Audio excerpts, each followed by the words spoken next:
Приветствую, друзья! Вот наша черешенка. На субботу можно будет заказать. Цена как на рынке.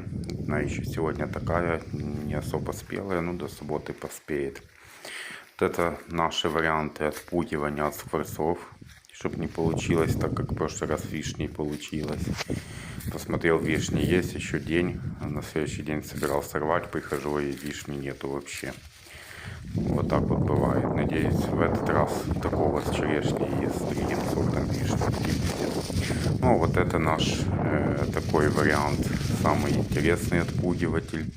Заказал в интернете этого воздушного змея в виде сокола, который, ну, по идее, должен работать. Скворцы захотят подлететь, видят большую такую птицу, ну и уже боятся.